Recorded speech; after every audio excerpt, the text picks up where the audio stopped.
Dan, you mentioned something that I think is important, so I want to make sure it's emphasized. And you referred to something called the Darwinian lesson. And I think it was that most interesting phenomena have gradual edges. And another phrase that comes to mind that I probably picked up from your work is natura non facit saltus. So nature doesn't make jumps. But I was wondering if you could just be explicit about precisely what the Darwinian lesson is. Yeah. The Darwinian lesson is that, and this goes back to the question that Sean was dealing with back when he was talking about what is it that lets this happen in physics, where we move from low entropy into high entropy, and yet somehow along the way we get things that are stable, that are better at reproducing than the opposition, and that creates life. Where do you draw the line? The first thing that reproduces, is that alive? Who cares? Who cares?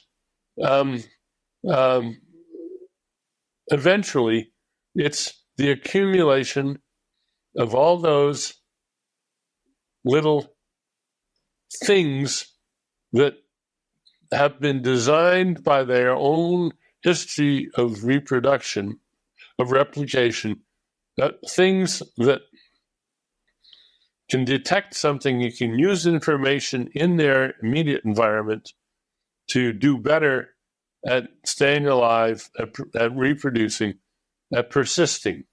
Differential persistence becomes differential reproduction, and that leads to living things.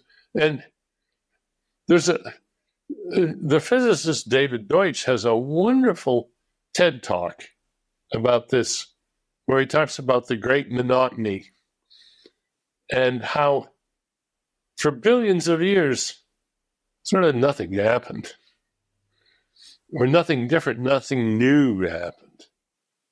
And then life got started, whether it started on one planet or many. But when life gets started, now suddenly you have all these novelties, all these new compounds.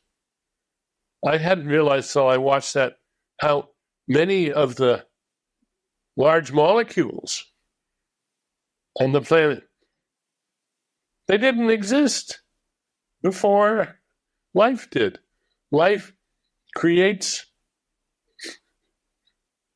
well, biochemistry, yeah, of course, but biochemistry is a wonderful novelty. It's not out there everywhere in the universe.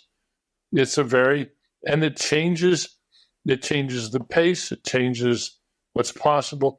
Stu Kaufman has the term the adjacent possible.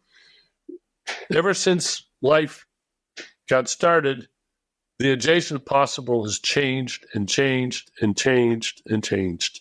And there are many things that are possible now that were possible even yesterday, or 1,000 years ago, or 10,000 years ago. And that's the Darwinian lesson.